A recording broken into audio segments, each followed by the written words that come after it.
ആദരണീയ സഭാപതിജി, നമ്മുടെ രാജ്യത്തിൻ്റെ ഭരണഘടന ഉണ്ടാക്കിയവർക്ക് ഒരു കാര്യത്തിൽ വ്യക്തതയുണ്ടായിരുന്നു. 1947 ശേഷമാണ് ഭാരതമുണ്ടായത് എന്നുള്ള തെറ്റായ ചിന്ത അവർക്കുണ്ടായിരുന്നില്ല. അവർ ഇതും അംഗീകരിച്ചിരുന്നില്ല. 1950 ശേഷമാണ് ഭാരതത്തിൽ ജനാധിപത്യ സംവിധാനം ഉണ്ടായതെന്ന്. ആയിരക്കണക്കിന് വർഷം പഴക്കമുള്ള ഭാരതത്തിൻ്റെ സംസ്കാരത്തെക്കുറിച്ചും ഭാരതത്തിൻ്റെ പരമ്പരയെക്കുറിച്ചും ഇവിടുത്തെ രാജാക്കന്മാരുടെ കാലത്തുണ്ടായിരുന്ന ജനാധിപത്യ സംവിധാനത്തെക്കുറിച്ചുമൊക്കെ അവർക്ക് വ്യക്തമായ ബോധ്യമുണ്ടായിരുന്നു. അതുകൊണ്ട് തന്നെയാണ് ഇന്നത്തെ ഭാരതത്തിന് മദർ ഓഫ് ഡെമോക്രസി എന്ന രീതിയിൽ ജനാധിപത്യത്തിൻ്റെ അമ്മ എന്ന നിലയിൽ മുന്നോട്ട് പോകാൻ കഴിയുന്നതും. ഭാരതം കേവലം ലോകത്തിലെ ഏറ്റവും വലിയ ജനാധിപത്യ രാജ്യം എന്ന നിലയിൽ മാത്രമല്ല, ജനാധിപത്യത്തിൻ്റെ അമ്മ തന്നെ ഭാരതമാണ്. നമ്മുടെ രാജ്യത്തിൻ്റെ ഭരണഘടന ഉണ്ടാക്കുന്ന സമയത്ത് വലിയ രീതിയിൽ സ്ത്രീകളും പങ്കുവഹിച്ചിരുന്നു. 15ഓളം സ്ത്രീരത്നങ്ങളാണ് നമ്മുടെ രാജ്യത്തിൻ്റെ ഭരണഘടന ഉണ്ടാക്കുന്ന സമയത്ത് അതിൽ ഭാഗഭാക്കായിരുന്നത്. നമ്മുടെ രാജ്യത്തിൻ്റെ ഭരണഘടന കൂടുതൽ ശക്തമാക്കുന്നതിന് വേണ്ടി അവർ ക്രിയാത്മകമായ നിർദ്ദേശങ്ങളും ചർച്ചകളും നടത്തിയിരുന്നു. ആ 15 വനിതകളും ഈ രാജ്യത്തിൻ്റെ പല ജാതി മത വിഭാഗത്തിൽപ്പെട്ടവരായിരുന്നു. പല തലത്തിൽ ജോലി ചെയ്യുന്ന ആളുകളായിരുന്നു. നമുക്ക് തീർച്ചയായും ഈ കാര്യത്തിൽ അഭിമാനമുണ്ടാകേണ്ടതാണ്. ഒരുപാട് രാജ്യങ്ങൾക്ക് സ്വാതന്ത്ര്യം ലഭിച്ചിട്ടുണ്ട്, അവർ സർക്കാരുകൾ ഉണ്ടാക്കിയിട്ടുണ്ട്, അവരുടേതായ ഭരണഘടന ഉണ്ടാക്കിയിട്ടുണ്ട്. പക്ഷേ പല രാജ്യങ്ങളിലും സ്ത്രീകളെ അധികാരത്തിന്റെ ഭാഗത്തേക്ക് കൊണ്ടുവരുന്നതിന് ദശകങ്ങൾ വേണ്ടി വന്നിരുന്നു. വോട്ട് ചെയ്യാനുള്ള അധികാരം പോലും പല രാജ്യങ്ങളിലും സ്ത്രീകൾക്കുണ്ടായിരുന്നില്ല. ഇവിടെ അധികാരത്തിലെത്താനും രാജ്യത്തെ നയിക്കാനും ഭരണഘടന ഉണ്ടാക്കുന്നതിൽ പോലും സ്ത്രീകൾക്ക് വ്യക്തമായ പ്രാതിനിധ്യം നൽകിയിരുന്നു. അതിനിടെ സഭാപതിജി, അതുകൊണ്ട് തന്നെയാണ് G20 സമ്മിറ്റ് ഉണ്ടായ സമയത്ത് ഞാനിത് പ്രത്യേകമായി പറഞ്ഞത്. വിമൻ ലെഡ് ഡെവലപ്മെൻ്റ് ആണ് ഇന്നത്തെ കാലത്ത് ലോകത്ത് എല്ലാവരും ഫോളോ ചെയ്യേണ്ടതെന്ന്. എല്ലാവരും സ്ത്രീ ശാക്തീകരണത്തെക്കുറിച്ചൊക്കെ പറയാറുണ്ട്, അതിനുവേണ്ടി പ്രവർത്തിക്കാറുമുണ്ട്. പക്ഷേ ഞാൻ സ്ത്രീ കേന്ദ്രീകൃത ശാക്തീകരണം, നേതൃസ്ഥാനത്തേക്ക് സ്ത്രീകളെ കൊണ്ടുവന്ന് അവരിലൂടെ രാജ്യത്തിൻ്റെ വികസനം സാധ്യമാക്കണം എന്ന രീതിയിൽ ചർച്ച ചെയ്ത ആളാണ്. കാരണം ഞങ്ങൾ ഈ രാജ്യത്തിൻ്റെ ഭരണഘടനയെ ബഹുമാനിക്കുന്നവരാണ്. അതുകൊണ്ട് തന്നെയാണ് ഞങ്ങളുടെ സർക്കാരിന് അവസരം ലഭിച്ചപ്പോൾ ഈ സഭയിലുള്ള എല്ലാവരുടെയും സഹായത്തോടു കൂടി ഏകസ്വരത്തിൽ വനിതാ ശാക്തീകരണത്തിനുള്ള വനിതാ സംവരണ ബിൽ പാസാക്കാനുമായി. അതുകൊണ്ട് തന്നെ അതിൻ്റെ മാറ്റം ഇന്ന് കാണാനുമുണ്ട്. ഈ രാജ്യത്തെ എല്ലാ പദ്ധതികളുടെയും പ്രധാനപ്പെട്ട ഗുണം നേരിട്ട് ലഭിക്കുന്നത് ഈ രാജ്യത്തെ വനിതകൾക്ക് തന്നെയാണ്. അവർക്കാണ് പ്രാധാന്യം നൽകുന്നത് ഓരോ പദ്ധതികളിലും. മാത്രമല്ല, നമ്മൾ ഭരണഘടനയുടെ ഈ 75ാം വാർഷികം ആഘോഷിക്കുന്ന ഈ സമയത്ത് ഭാരതത്തിൻ്റെ പരമോന്നത പദവിയിൽ ഒരു ആദിവാസി വനിതയാണ് രാഷ്ട്രപതിയായിരിക്കുന്നത് എന്നതിൽ നമുക്കെല്ലാവർക്കും അഭിമാനമുണ്ടാകേണ്ടത് തന്നെയാണ്. ആദരണീയ സഭാപതിജി, ഈ സഭയിൽ പോലും സ്ത്രീകളുടെ പ്രാധാന്യം ഓരോ വർഷം കഴിയുന്തോറും വർദ്ധിച്ചുകൊണ്ടേയിരിക്കുകയാണ്. മാത്രമല്ല, മന്ത്രിമാരിലും വനിതകൾക്ക് ഓരോ വർഷം കഴിയുന്തോറും പ്രാധാന്യം കൂടുതൽ നൽകിക്കൊണ്ടേയിരിക്കുകയാണ്. ഇന്ന് നമ്മുടെ രാജ്യത്ത് അത് രാഷ്ട്രീയത്തിലായാലും സാംസ്കാരിക രംഗത്തായാലും സ്പോർട്സിലായാലും വിദ്യാഭ്യാസ രംഗത്തായാലും ആരോഗ്യരംഗത്തായാലും എല്ലാ മേഖലയിലും ക്രിയേറ്റീവ് വേൾഡിൽ പോലും സ്ത്രീകൾ മുന്നോട്ട് വന്നുകൊണ്ടേയിരിക്കുകയാണ്. അവർ അവരുടേതായ വിജയങ്ങൾ നേടിയെടുത്തുകൊണ്ടേയിരിക്കുകയാണ്. അവർക്ക് എങ്ങനെ പിന്തുണ നൽകാം എന്ന് മാത്രമാണ് എൻ്റെ സർക്കാർ എപ്പോഴും ചിന്തിക്കുന്നത്. പ്രത്യേകിച്ചും ശാസ്ത്ര സാങ്കേതിക രംഗത്ത്, സ്പേസ് ടെക്നോളജിയിലൊക്കെ സ്ത്രീരത്നങ്ങളാണ് ഇന്ന് ഭാരതത്തിൻ്റെ അഭിമാനമായി മാറിക്കൊണ്ടിരിക്കുന്നത്. അത് കാരണം ഭാരതത്തിന് ലോകത്തിന് മുമ്പിൽ തലയുയർത്തി നിൽക്കാൻ കഴിയുന്നുണ്ട്. ഇതിൻ്റെ എല്ലാം പ്രചോദനം എന്ന് പറയുന്നത് നമ്മുടെ രാജ്യത്തിൻ്റെ ഭരണഘടന തന്നെയാണ്. അതിനാണ് സഭാപതിജി, നമ്മുടെ രാജ്യം വളരെ വേഗത്തിൽ വളർന്നുകൊണ്ടിരിക്കുകയാണ്. ലോകത്തിലെ ഏറ്റവും വലിയ 3ാമത്തെ സാമ്പത്തിക ശക്തിയാകാനുള്ള മത്സരത്തിലാണ് നമ്മൾ. അതിനുവേണ്ടി പരിശ്രമിച്ചുകൊണ്ടിരിക്കുകയാണ് നമ്മൾ. അതുകൊണ്ട് അവസാനിക്കുന്നില്ല. 140 കോടി ഭാരതീയരുടെയും ദൃഢനിശ്ചയമാണ്, സ്വപ്നമാണ് ഈ രാജ്യം സ്വാതന്ത്ര്യത്തിൻ്റെ 100ാം വാർഷികം ആഘോഷിക്കുന്ന 2047 വികസിത ഭാരതം കാണണമെന്നത്. അതിനുവേണ്ടി ഓരോ ഭാരതീയനും ആത്മാർത്ഥമായി പരിശ്രമിച്ചുകൊണ്ടിരിക്കുകയാണ് ഈ കാലത്ത്. പക്ഷേ അത് നേടിയെടുക്കുന്നതിന് ഏറ്റവും പ്രധാനമെന്ന് പറയുന്നത് നമ്മുടെ രാജ്യത്തിൻ്റെ ഐക്യമാണ്. അതാണ് ഏറ്റവും പ്രധാനം. നമ്മുടെ ഭരണഘടന പോലും നിലനിൽക്കുന്നത്, പറയുന്നത് ഭാരതത്തിൻ്റെ ഐക്യവും അഖണ്ഡതയും തന്നെയാണ്. നമ്മുടെ രാജ്യത്തിൻ്റെ ഭരണഘടന ഉണ്ടാക്കുന്ന സമയത്ത് അതിനുവേണ്ടി പരിശ്രമിച്ചവരിൽ നിരവധി ആളുകളുണ്ടായിരുന്നു. സ്വാതന്ത്ര്യസമര സേനാനികളുണ്ടായിരുന്നു, സാഹിത്യകാരന്മാരുണ്ടായിരുന്നു, പണ്ഡിതന്മാരുണ്ടായിരുന്നു, സമാജസേവ ചെയ്യുന്ന ആളുകളുണ്ടായിരുന്നു, അധ്യാപകരുണ്ടായിരുന്നു, നിരവധി മേഖലയിലെ പരിചയസമ്പന്നരായ പ്രൊഫഷണലുകളുണ്ടായിരുന്നു, തൊഴിലാളി സംഘടനയുടെ നേതാക്കന്മാരുണ്ടായിരുന്നു, കർഷക നേതാക്കന്മാരുണ്ടായിരുന്നു. അതായത് ഭാരതത്തിന്റെ എല്ലാ മേഖലയിലും പെട്ട എല്ലാ സമൂഹത്തിന്റെ പ്രതിനിധികൾ അതിൽ പങ്കാളികളായിരുന്നു. അപ്പോഴും വിവിധ മേഖലയിൽപ്പെട്ട എല്ലാ ആളുകളും ഭാരതത്തിന്റെ ഐക്യത്തിന് വേണ്ടി ഒരുപോലെ നിലനിന്നിരുന്നു. രാജ്യത്തിന്റെ വിവിധ മേഖലയിൽ നിന്നും പല ഭാഷയിൽ നിന്ന് വന്ന എല്ലാവരും ഭാരതത്തിന്റെ ഐക്യത്തിന് വേണ്ടി ഒരേ മനസ്സോടെ നിലകൊണ്ടിരുന്നു. അന്ന് ശ്രീ ബാബാ സാഹേബ് അംബേദ്കർ ഇങ്ങനെ പറഞ്ഞിട്ടുണ്ടായിരുന്നു, നമ്മുടെ രാജ്യത്തിന്റെ ഏറ്റവും വലിയ സമസ്യ എന്നത്, ഏറ്റവും വലിയ പ്രശ്നമെന്നത്, ഇത്രയും വൈവിധ്യമുള്ള ഈ ഭാരതത്തിൽ പല ഭാഷ സംസാരിക്കുന്ന, പല സംസ്കാരമുള്ള ഭാരതത്തെ എങ്ങനെ ഒന്നിപ്പിച്ചു കൊണ്ടുപോകാം, എങ്ങനെ ഒറ്റക്കെട്ടായി മുന്നോട്ട് കൊണ്ടുപോകാം, അതിനുവേണ്ടിയാണ് ഈ ഭരണഘടന ഉണ്ടാക്കുന്നത് എന്നായിരുന്നു. അന്ന് ആ ആദർശത്തിനൊപ്പം എല്ലാവരും ഒരുപോലെ ഒരേ മനസ്സോടെ നിലകൊണ്ടു. ആദരണീയ സഭാപതിജി, എനിക്കിത് ദുഃഖത്തോടെ അല്ലാതെ പറയാൻ കഴിയില്ല. ഒരു വശത്ത് ഭരണഘടന സൃഷ്ടിച്ച ഈ ആളുകളുടെ എല്ലാവരുടെയും മനസ്സിൽ ഈ രാജ്യത്തിൻ്റെ ഐക്യവും അഖണ്ഡതയും യൂണിറ്റിയുമായിരുന്നെങ്കിൽ സ്വാതന്ത്ര്യലബ്ധിക്ക് ശേഷം ഭരണമേറ്റെടുത്ത മാനസിക വൈകല്യമുള്ള ചില ആളുകളുടെ ചിന്ത അതായിരുന്നില്ല. ചിലരുടെ മാനസിക വൈകല്യമോ അല്ലെങ്കിൽ അവരുടെ സ്വാർത്ഥതയോ ഭാരതത്തിൻ്റെ ഐക്യത്തെ തന്നെ ഇല്ലാതാക്കുന്ന വിധത്തിൽ ഭരണഘടനയെയും രാജ്യത്തെയും പ്രഹരിക്കുകയാണ് അവർ ചെയ്തത്. നാനാത്വത്തിൽ ഏകത്വം എന്നത് ഭാരതത്തിൻ്റെ സവിശേഷതയായിരുന്നു. നമ്മൾ ആ വൈവിധ്യത്തെ ആഘോഷിച്ചിരുന്നു. എന്നാൽ അടിമത്തത്തിൻ്റെ ചങ്ങലയിൽ അഭിരമിക്കുന്നവർ, മാനസിക വൈകല്യമുള്ള ആളുകൾ, ഭാരതത്തിൻ്റെ പുരോഗതിയെക്കുറിച്ച് ചിന്തയില്ലാത്തവർ, 1947 ഭാരതം ഉണ്ടായതെന്ന് ചിന്തിക്കുന്ന ആളുകൾ, അവർ ഭാരതത്തിൻ്റെ വൈവിധ്യത്തിൽ വിരോധാഭാസം കാണാനാണ് ശ്രമിച്ചത്. ഭാരതത്തിൻ്റെ ഏറ്റവും സവിശേഷപ്പെട്ട ആ വൈവിധ്യം ആഘോഷിക്കുന്നതിന് പകരം, ആ അവസരം ഉപയോഗിക്കുന്നതിന് പകരം അതിൽ ചില വിഷത്തിൻ്റെ വിത്തുകൾ വിതച്ച് ഈ രാജ്യത്തിൻ്റെ ഐക്യത്തെ ഇല്ലാതാക്കാനാണ് ഈ രാജ്യം ആദ്യമായി ഭരിച്ചവർ ശ്രമിച്ചത്. ഞങ്ങൾക്ക് ഭരിക്കാൻ അവസരം ലഭിച്ച കഴിഞ്ഞ 10 വർഷം ആർക്ക് വേണമെങ്കിലും പരിശോധിക്കാം. ഞങ്ങൾ കൊണ്ടുവന്ന ഓരോ നിയമങ്ങളും ഓരോ പദ്ധതികളും ഈ രാജ്യത്തെ കൂടുതൽ ഐക്യത്തോടുകൂടി മുന്നോട്ട് കൊണ്ടുപോകുന്നതിന് വേണ്ടിയാണ്. ഞാൻ ഉദാഹരണ സഹിതം ഇവിടെ വിവരിക്കാം. ഏറ്റവും പ്രധാനം ആർട്ടിക്കിൾ 370. ആർട്ടിക്കിൾ 370 എന്നത് രാജ്യത്തിൻ്റെ ഐക്യത്തെ ഇല്ലാതാക്കാനുള്ള ഒരു ഭിത്തിയായിരുന്നു. അത് തകർത്തെറിഞ്ഞ് ബാബാ സാഹേബ് അംബേദ്കറിൻ്റെ സ്വപ്നം സാക്ഷാത്കരിക്കാൻ ഞങ്ങൾക്ക് കഴിഞ്ഞു. അതാണ് അദ്ദേഹത്തിന് ഞങ്ങൾക്ക് നൽകാൻ കഴിയുന്ന ഏറ്റവും വലിയ ശ്രദ്ധാഞ്ജലി. ആർട്ടിക്കിൾ 370 എടുത്തു കളഞ്ഞ് ഭാരതത്തിൽ മുഴുവൻ ഒരു ഭരണഘടന കൊണ്ടുവരാൻ ഞങ്ങൾക്ക് കഴിഞ്ഞിട്ടുണ്ട്. കാരണം രാജ്യത്തിൻ്റെ ഐക്യത്തിനാണ് ഞങ്ങൾ ഏറ്റവും വലിയ മുൻഗണന നൽകുന്നത്. ആദരണീയ സഭാപതിജി, നമ്മുടെ രാജ്യം സാമ്പത്തികമായി ശക്തിപ്പെടണമെങ്കിൽ, ലോകത്തിൻ്റെ പല ഭാഗത്തു നിന്നും നമ്മുടെ രാജ്യത്തേക്ക് നിക്ഷേപം വരണമെങ്കിൽ ഇവിടെ നികുതി സംവിധാനത്തിൽ ഒരു ഐക്യം ആവശ്യമായിരുന്നു. അങ്ങനെ ഒരു അനുകൂലമായ സാഹചര്യം ഉണ്ടാക്കുന്നതിന് വേണ്ടി GST നടപ്പിലാക്കാൻ വേണ്ടി പല സർക്കാരും ഇവിടെ പരിശ്രമിച്ചിരുന്നു. അതിനെക്കുറിച്ച് പല ചർച്ചകളും നടത്തിയിരുന്നു. പക്ഷേ അത് നടപ്പിലാക്കാൻ ഞങ്ങളുടെ സർക്കാരിന് കഴിഞ്ഞു.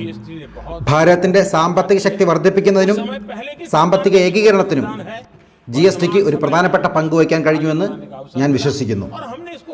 തീർച്ചയായും അതിൽ പഴയ സർക്കാരിനുള്ള പങ്കും ഞാൻ വിസ്മരിക്കുന്നില്ല.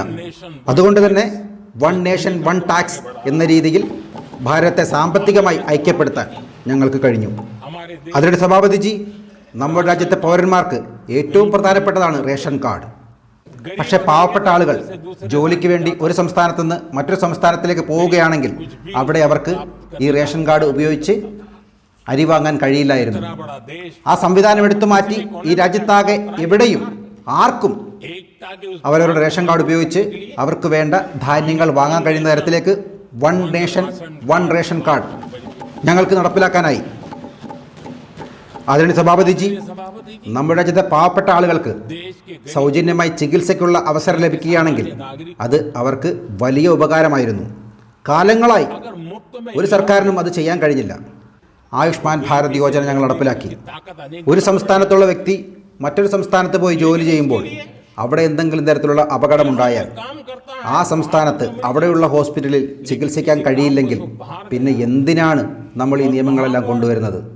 അതുകൊണ്ട് തന്നെ ആയുഷ്മാൻ ഭാരത് യോജന നടപ്പിലാക്കുകയും 5 ലക്ഷം രൂപ വരെയുള്ള ഇൻഷുറൻസ് സൗകര്യം അവർക്ക് നൽകുകയും മാത്രമല്ല രാജ്യത്തെ ഏത് ഹോസ്പിറ്റലിലും ആ കാർഡ് ഉപയോഗിക്കാൻ കഴിയുന്ന തരത്തിൽ one nation one health card എന്ന സംവിധാനം ഞങ്ങൾ നടപ്പിലാക്കി. ഇതെല്ലാം ചെയ്തത് ഭാരതത്തെ ഒത്തൊരുമയോടുകൂടി ഐക്യത്തോടുകൂടി കൊണ്ടുപോകുന്നതിനാണ്. ഇന്ന് ബീഹാറിലുള്ള ഒരു തൊഴിലാളി പൂനെയിൽ ജോലി ചെയ്യുമ്പോൾ എന്തെങ്കിലും അപകടമുണ്ടായാലും എന്തെങ്കിലും രോഗം വന്നാലും അവിടെയുള്ള ഹോസ്പിറ്റലിൽ ഈ കാർഡ് ഉപയോഗിച്ചുകൊണ്ട് ഒരു പൈസ പോലും കൊടുക്കാതെ ചികിത്സ നേടാൻ കഴിയുന്നു. അതിന് സഭാപതിജി, താങ്കൾക്കും ഓർമ്മയുണ്ടാകും, നമ്മുടെ രാജ്യത്ത് ചില സ്ഥലങ്ങളിൽ വൈദ്യുതി അധികമുണ്ടാകും, പക്ഷേ ചില സ്ഥലങ്ങൾ ഇരുട്ടിലായിരുന്നു. എൻ്റെ ആദ്യ സർക്കാരിൻ്റെ കാലത്ത് തന്നെ രാജ്യത്തെ എല്ലാ ഗ്രാമങ്ങളിലും വൈദ്യുതി എത്തിക്കാനും മാത്രമല്ല പരസ്പരം കണക്ട് ചെയ്യുന്ന തരത്തിൽ വൺ നേഷൻ വൺ ഗ്രിഡ് എന്ന സംവിധാനം വഴി രാജ്യത്ത് എല്ലാ മേഖലയിലും എല്ലായിടത്തും തുല്യമായി എപ്പോൾ വേണമെങ്കിലും വൈദ്യുതി എത്തിക്കാൻ കഴിയുന്ന തരത്തിൽ ട്രാൻസ്മിഷൻ ലൈനുകൾ സ്ഥാപിക്കുകയും വൺ നേഷൻ വൺ ഗ്രിഡ് എന്ന സംവിധാനം ഏർപ്പെടുത്തുകയും ചെയ്തു. ആദരണീയ സഭാപതിജി, നമ്മുടെ രാജ്യത്ത് അടിസ്ഥാന സൗകര്യ വികസനങ്ങളുടെ കാര്യത്തിൽ പോലും ഭേദഭാവം ഉണ്ടായിരുന്നു. ചില സംസ്ഥാനങ്ങളോട് വിവേചനം ഉണ്ടായിരുന്നു. എന്നാൽ ഞാൻ അധികാരത്തിൽ വന്നതിന് ശേഷം എൻ്റെ സർക്കാരിൻ്റെ കാലത്ത് റോഡുകൾ ഉണ്ടാക്കുന്നതിൽ ഒരു വിട്ടുവീഴ്ചയും ഒരു ഭേദഭാവവും ഞങ്ങൾ കാണിച്ചിട്ടില്ല. അത് ബംഗാളിലാണെങ്കിലും നോർത്ത് ഈസ്റ്റിലാണെങ്കിലും സിക്കിമിലാണെങ്കിലും കാശ്മീരിലാണെങ്കിലും കേരളത്തിലാണെങ്കിലും എവിടെയാണെങ്കിലും ഭാരതത്തിൻ്റെ എല്ലാ മേഖലയിലും ഒരേപോലെ അടിസ്ഥാന സൗകര്യ വികസനങ്ങൾ, റോഡുകൾ, പാലങ്ങൾ, ടണലുകൾ, പോർട്ടുകൾ, എയർപോർട്ടുകൾ നിർമ്മിക്കാൻ ഞങ്ങൾക്ക് കഴിഞ്ഞു. അത് ചെയ്യാൻ ഞങ്ങൾക്ക് പ്രേരണ നൽകിയത് ഈ ഭരണഘടനയാണ്. ഭരണഘടന മുന്നോട്ട് വെക്കുന്ന ഭാരതത്തിൻ്റെ ഏകത എന്ന ആശയമാണ്. ആ ആശയത്തിലുള്ള വിശ്വാസമാണ് ഞങ്ങളുടെ ഈ ചിന്താഗതിയുടെ അടിസ്ഥാനം തന്നെ. അതിന് സഭാപതിജി, ഇന്ന് ലോകത്ത് തന്നെ ഭാരതത്തിൻ്റെ ഡിജിറ്റൽ ഇന്ത്യയെക്കുറിച്ചുള്ള സംസാരമാണ് നടക്കുന്നത്. നമ്മൾ ടെക്നോളജി ജനാധിപത്യവൽക്കരിച്ചതിൻ്റെ ഫലമാണ്. മാത്രമല്ല ഇന്ന് നമ്മുടെ രാജ്യത്തെ എല്ലാ പഞ്ചായത്തിലും ഒപ്റ്റിക്കൽ ഫൈബർ കണക്ടിവിറ്റി എത്തിക്കാൻ കഴിഞ്ഞതിൻ്റെ നേട്ടമാണ് ഭാരതത്തിൻ്റെ ഡിജിറ്റൽ ഇന്ത്യയുടെ സക്സസ് സ്റ്റോറി എന്ന് പറയുന്നത്. വൈവിധ്യമാണ് ഭാരതത്തിൻ്റെ ഏറ്റവും വലിയ സവിശേഷത. അതുകൊണ്ട് തന്നെ ഓരോ സംസ്ഥാനത്തെയും മാതൃഭാഷയെ അവഗണിച്ചുകൊണ്ട് ഒരിക്കലും നമുക്ക് മുന്നോട്ട് പോകാനാകില്ല. അതുകൊണ്ട് തന്നെ പുതിയ വിദ്യാഭ്യാസ നയത്തിൽ മാതൃഭാഷയ്ക്ക് പ്രത്യേകം പ്രാധാന്യം നൽകിയാണ് ആ നിയമം ആവിഷ്കരിച്ചിട്ടുള്ളത്. മാതൃഭാഷയ്ക്ക് അത്രയധികം പ്രാധാന്യം നൽകുന്നത് കൊണ്ട് തന്നെ ഇന്ന് നമ്മുടെ രാജ്യത്തെ പാവപ്പെട്ട വീട്ടിലെ ഏത് കുട്ടികൾക്കും അവരവരുടെ മാതൃഭാഷയിൽ പഠിച്ച് ഡോക്ടറും എഞ്ചിനീയറും സയൻറ്റിസ്റ്റുമാകാൻ കഴിയുന്നു. ആ രീതിയിൽ നിയമങ്ങൾ മാറ്റിയത് എൻ്റെ സർക്കാരിൻ്റെ കാലത്താണ്. അതിലെനിക്ക് അഭിമാനമുണ്ട്. കാരണം നമ്മുടെ ഭരണഘടന നമ്മളോട് പറയുന്നത് ഈ രാജ്യത്തെ ഏറ്റവും പിന്നോക്ക വിഭാഗത്തിൽപ്പെട്ട ആളിന് ഏറ്റവും മുന്നിലെത്താനുള്ള അവസരം ഭരണകൂടം ഉണ്ടാക്കി കൊടുക്കണമെന്നാണ്. ആ അടിസ്ഥാനത്തിലാണ്, ആ ആശയത്തിലാണ് ഞങ്ങൾ വിശ്വസിക്കുന്നത്. അതിനുവേണ്ടിയാണ് ഞങ്ങൾ പ്രവർത്തിക്കുന്നത്. അതുകൂടാതെ ഭാരതത്തിലെ പ്രധാനപ്പെട്ട പുരാതന ഭാഷകളെ ക്ലാസിക്കൽ ലാംഗ്വേജിൻ്റെ പരിധിയിൽപ്പെടുത്തി പ്രത്യേകം പദ്ധതികൾ അതിനുവേണ്ടി നടപ്പിലാക്കി അവയെ സംരക്ഷിക്കാനും അതിനു വേണ്ട പ്രചാരണം നൽകാനും ശ്രമിച്ചുകൊണ്ടേയിരിക്കുന്നു. മാത്രമല്ല വരും തലമുറകളിലും ഈ ചിന്താഗതി ഉണ്ടാകുന്നതിന് വേണ്ടി ഏക് ഭാരത് ശ്രേഷ്ഠ ഭാരത് എന്ന പദ്ധതി പ്രകാരം തലമുറകളിലേക്ക് ഭാരതത്തിൻ്റെ സംസ്കാരം പകർന്നു നൽകുന്നതിനുള്ള പദ്ധതികളും ഞങ്ങൾ ചെയ്തുകൊണ്ടിരിക്കുന്നുണ്ട്. നമ്മുടെ ഭാരതത്തിൻ്റെ സാംസ്കാരികതയും വൈവിധ്യവും സംരക്ഷിക്കുന്നതിന് വേണ്ടി പല പദ്ധതികളും നമ്മൾ ചെയ്തിട്ടുണ്ട്. അതിലൊന്നാണ് കാശി തമിഴ് സംഗമം, കാശി തെലുഗു സംഗമം. അങ്ങനെ നിരവധി പരിപാടികൾ, നിരവധി പദ്ധതികൾ രാജ്യത്തിൻ്റെ വൈവിധ്യത്തെ അംഗീകരിച്ചുകൊണ്ട് തന്നെയാണ് ഞങ്ങളുടെ സർക്കാർ മുന്നോട്ട് പോയിക്കൊണ്ടേയിരിക്കുന്നത്. ഭാരതത്തിൻ്റെ വൈവിധ്യത്തെ അംഗീകരിച്ചുകൊണ്ട് തന്നെ ഭാരതത്തെ ഒത്തൊരുമയോടുകൂടി ഐക്യത്തോടുകൂടി മുന്നോട്ട് കൊണ്ടുപോകാനാണ് ഭരണഘടന ഈ രാജ്യത്തോട് പറഞ്ഞിരിക്കുന്നത്. അതാണ് ഞങ്ങൾ ചെയ്യുന്നത്. അതിന് സഭാപതിജി, ഇപ്പോൾ നമ്മൾ ഭാരതത്തിൻ്റെ ഭരണഘടനയുടെ 75-ാം വാർഷികം ആഘോഷിക്കുകയാണ്. സാധാരണ ഇത്തരം ചടങ്ങുകൾ 25 വർഷത്തിലും 50 വർഷത്തിലും 60 വർഷത്തിലും ഒക്കെ ആഘോഷിക്കാറുണ്ട്. അത്തരം സന്ദർഭങ്ങളിൽ എന്താണ് ഭരണകൂടം ഭരണഘടനയോട് ചെയ്തത് എന്നത് നമുക്ക് ചരിത്രത്തിലേക്ക് ഒന്ന് തിരിഞ്ഞു നോക്കേണ്ടതുണ്ട്. ഭാരതത്തിൻ്റെ ഭരണഘടനയുടെ 25-ാം വാർഷികത്തിൽ അത് ആഘോഷിച്ചില്ല എന്ന് പോട്ടെ, ആ ഭരണഘടനയ്ക്ക് ഒരു കടലാസ് പേപ്പറിൻ്റെ വില പോലും ഇല്ലാത്ത രീതിയിൽ മണ്ണിൽ കുഴിച്ചു മൂടുകയാണ് ഇന്ദിരാഗാന്ധി ചെയ്തത്, അടിയന്തരാവസ്ഥ പ്രഖ്യാപിച്ചുകൊണ്ട്.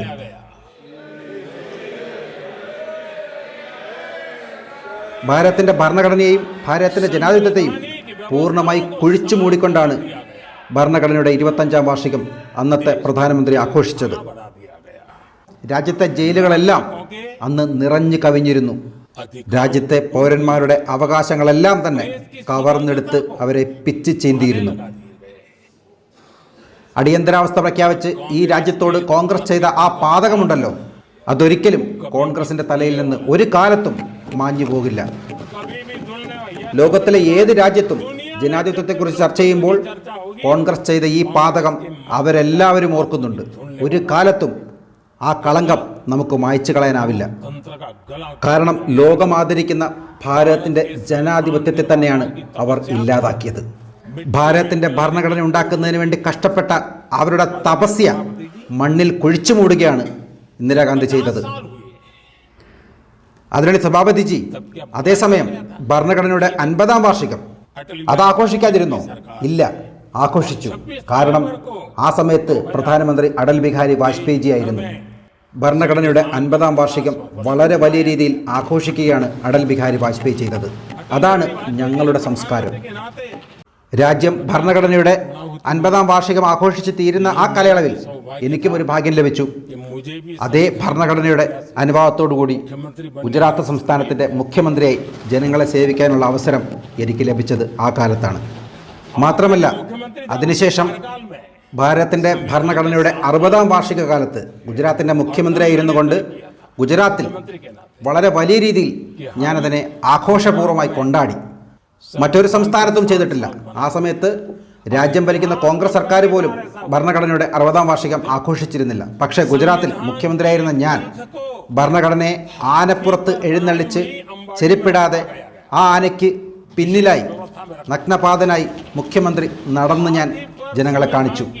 ഭരണഘടനയാണ് ഏറ്റവും വലുത്, മുഖ്യമന്ത്രിയോ പ്രധാനമന്ത്രിയോ അല്ല, ഏറ്റവും പ്രധാനം ഭരണഘടനയാണ് എന്ന് ജനങ്ങളെ ബോധ്യപ്പെടുത്തുന്നതിന് വേണ്ടിയാണ് ഞാൻ അങ്ങനെ ചെയ്തത്. വരും തലമുറയ്ക്ക് കൂടി ആ രീതിയിലുള്ള സന്ദേശം കൊടുക്കുന്നതിന് വേണ്ടിയാണ് ഞാൻ അങ്ങനെ ചെയ്തത്. എനിക്കിപ്പോഴും ഓർമ്മയുണ്ട്, നവംബർ 26-ന് ഭരണഘടനാ ദിനമായി ആഘോഷിക്കാൻ എൻ്റെ സർക്കാർ അധികാരത്തിൽ വന്നതിന് ശേഷം തീരുമാനിച്ചപ്പോൾ ഇവിടെ ജനുവരി 26 ആഘോഷിക്കുന്നുണ്ടല്ലോ, പിന്നെ നവംബർ 26-ന് എന്തിനാണ് ഒരു പ്രത്യേക ആഘോഷം എന്ന് ചോദിച്ച പ്രധാനപ്പെട്ട വശിഷ്ഠ നേതാവ് ഈ സഭയിൽ ഇപ്പോഴും ഇരിപ്പുണ്ട്. തീർച്ചയായും എനിക്ക് വലിയ സന്തോഷമുണ്ട്. ഭരണഘടനയുടെ 75-ാം വാർഷിക കാലത്ത് വളരെ വലിയ ചർച്ച ഈ സഭയിൽ നടന്നതിൽ വരും തലമുറയ്ക്കും പുതിയ യുവാക്കൾക്കും ഒക്കെ അതിനെക്കുറിച്ച് കൂടുതൽ മനസ്സിലാക്കാനും ഒക്കെ ഈ ചർച്ച മൂലം കഴിഞ്ഞതിൽ എനിക്ക് വളരെ സന്തോഷമുണ്ട്. അതിനോടൊപ്പം തന്നെ ചില ആളുകൾ അവരുടെ പരാജയത്തിൻ്റെ വിഷമം മറക്കാൻ ചില ആരോപണങ്ങളും ഉന്നയിക്കുന്നതും ശ്രദ്ധയിൽപ്പെട്ടിട്ടുണ്ട്. നമ്മുടെ രാജ്യത്തിൻ്റെ ഭരണഘടനയുടെ ശക്തി കൊണ്ടാണ് എന്നെപ്പോലെയുള്ള സാധാരണക്കാർക്ക്, നിരവധി ആളുകൾക്ക് ഈ സഭയിൽ എത്താനും പ്രധാനമന്ത്രി പദം വരെ നേടിയെടുക്കാനും കഴിഞ്ഞത്. സാധാരണക്കാരനായ ഒരു വ്യക്തിക്ക് പോലും ഈ രാജ്യത്തിൻ്റെ പ്രധാനമന്ത്രി പദത്തിലെത്താൻ കഴിഞ്ഞത് ഈ രാജ്യത്തിൻ്റെ ഭരണഘടനയുടെ മഹത്വം കൊണ്ടാണ്. ഭരണഘടനയുടെ അധികാരം കൊണ്ടും ജനങ്ങളുടെ ആശീർവാദവും കൊണ്ടാണ് എന്നെപ്പോലെയുള്ള പല വ്യക്തികൾക്കും, പല സാധാരണക്കാർക്കും ഒരു രാഷ്ട്രീയ ബാക്ക്ഗ്രൗണ്ടോ സാമ്പത്തികമായ ശക്തിയോ ഇല്ലാതിരുന്നിട്ടും ഈ സഭയിലെത്താൻ കഴിഞ്ഞിരിക്കുന്നത്. എന്നെപ്പോലെ നിരവധി ആളുകൾ ഈ സഭയിലുണ്ട്, ഒരു ബാക്ക്ഗ്രൗണ്ടും ഇല്ലാത്തവർ. അത്തരം ആളുകൾക്ക് ശക്തി നൽകിയത് ഈ ഭരണഘടനയാണ്. എനിക്ക് ഇങ്ങനെയും ഒരു സൗഭാഗ്യമുണ്ടായി. ഒരു തവണയല്ല, 2 തവണയല്ല, 3 തവണ ജനങ്ങളുടെ അംഗീകാരം നേടിയെടുത്തുകൊണ്ട് ഈ ഭരണഘടന കാരണം ഈ രാജ്യത്തിൻ്റെ പ്രധാനമന്ത്രിയെ ജനങ്ങളെ സേവിക്കാൻ അവസരം ലഭിച്ചു. അതിനാണ് സഭാപതിജി, ഞാൻ ആരെയും വ്യക്തിപരമായി വിമർശിക്കാൻ ആഗ്രഹിക്കുന്നില്ല. പക്ഷേ എങ്കിലും ഇന്ന് ഈ ചർച്ചയുടെ ഭാഗമായി ചില സത്യങ്ങൾ പറയേണ്ടതുണ്ട്. അത് പറയാതെ പോകാനുമാകില്ല. കോൺഗ്രസിനെ നിയന്ത്രിക്കുന്ന ഒരു കുടുംബം എല്ലാ കാലത്തും ഭരണഘടനയെ അപമാനിക്കാനും ഇല്ലാതാക്കാനും നശിപ്പിക്കാനുമാണ് ശ്രമിച്ചുകൊണ്ടേയിരുന്നത്. ഒരവസരം പോലും അവർ വിട്ടുകളഞ്ഞിട്ടില്ല. ഞാൻ എന്തുകൊണ്ടാണ് ഒരു കുടുംബത്തെ മാത്രം പ്രത്യേകമായി എടുത്തു പറയുന്നതെന്ന് വെച്ചാൽ, നമ്മുടെ രാജ്യത്തിൻ്റെ ഈ 75 വർഷത്തിൽ 55 വർഷവും രാജ്യം ഭരിച്ചത് ഒരു കുടുംബത്തിലെ വ്യക്തികൾ മാത്രമാണ്. അതുകൊണ്ട് തന്നെ ഈ രാജ്യത്തെ ജനങ്ങൾക്ക് എന്താണ് ഓരോ കാലത്ത് സംഭവിച്ചത് എന്നറിയാനുള്ള അവകാശമുണ്ട്. കഴിയുന്നത്രയും തവണ ഈ ഭരണഘടനയ്ക്ക് വെല്ലുവിളി നൽകാനാണ് ഈ കുടുംബം ഭരിച്ചിരുന്ന എല്ലാ കാലത്തും ശ്രമിച്ചുകൊണ്ടേയിരുന്നത്, ഇപ്പോഴും ശ്രമിച്ചുകൊണ്ടിരിക്കുന്നത്. ആദരണീയ സഭാപതിജി 1947 മുതൽ 1952 വരെ ഈ രാജ്യം ഭരിച്ചത് ജനങ്ങൾ തെരഞ്ഞെടുത്ത ഒരു സർക്കാർ ആയിരുന്നില്ല. പ്രധാനപ്പെട്ട എല്ലാ നേതാക്കളെയും ഉൾപ്പെടുത്തി ഒരു പ്രത്യേക ഭരണ സംവിധാനമാണ് ആദ്യ 5 വർഷം ഉണ്ടായിരുന്നത്. തെരഞ്ഞെടുപ്പ് പോലും നടന്നിട്ടുണ്ടായിരുന്നില്ല. അടുത്ത തെരഞ്ഞെടുപ്പ് വരെ ഒരു ഇടക്കാല സർക്കാർ എന്ന നിലയിലാണ് ആദ്യ കാലഘട്ടത്തിലെ സർക്കാർ പ്രവർത്തിച്ചത്. 1951 മുമ്പ് രാജ്യസഭയിൽ പോലും അംഗങ്ങൾ ഉണ്ടായിരുന്നില്ല. സംസ്ഥാനങ്ങളിലും ഒരു തെരഞ്ഞെടുപ്പ് നടന്നിട്ടുണ്ടായിരുന്നില്ല. അങ്ങനെ ജനങ്ങൾ തെരഞ്ഞെടുത്ത ഒരു സർക്കാർ അല്ലായിരുന്നിട്ട് പോലും ഭരണഘടന എഴുതിയുണ്ടാക്കിയ കഷ്ടപ്പെട്ട ആളുകളെല്ലാവരും ജീവിച്ചിരിക്കുമ്പോൾ തന്നെ ഈ രീതിയിൽ അധികാരത്തിലെത്തിയ പ്രധാനമന്ത്രി അന്ന് തന്നെ 1951 തന്നെ ഭരണഘടനയിൽ ഭേദഗതി വരുത്തി. എന്ത് ഭേദഗതിയാണ് വരുത്തിയത്? പൗരന്റെ മൗലികാവകാശം തല്ലിക്കൊഴിക്കുന്ന രീതിയിൽ, അഭിപ്രായ സ്വാതന്ത്ര്യം ഇല്ലാതാക്കുന്ന രീതിയിൽ ഭരണഘടനയിൽ ഭേദഗതി വരുത്തി. ഭരണഘടനാ സൃഷ്ടാക്കൾ ജീവിച്ചിരിക്കുന്ന കാലത്ത് തന്നെ അവരെ അപമാനിക്കുകയാണ് നെഹ്റു ചെയ്തത്.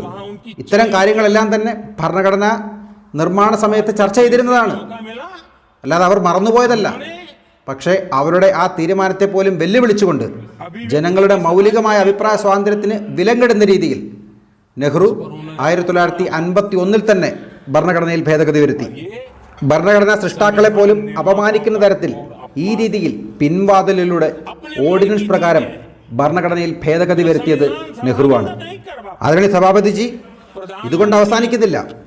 ആ സമയത്തെ പ്രധാനമന്ത്രിയായിരുന്ന പണ്ഡിറ്റ് നെഹ്റു രാജ്യത്തെ എല്ലാ മുഖ്യമന്ത്രിമാർക്കും ഒരു കത്തെഴുതിയിരുന്നു. ആ കത്തിൽ പറഞ്ഞിരിക്കുന്നത് ഇങ്ങനെയാണ്: ഭരണഘടന ഏതെങ്കിലും തരത്തിൽ ഭരണത്തിന്റെ വഴിയിൽ തടസ്സമായി വന്നാൽ അതെല്ലാം തന്നെ ഭേദഗതി ചെയ്ത് മാറ്റും.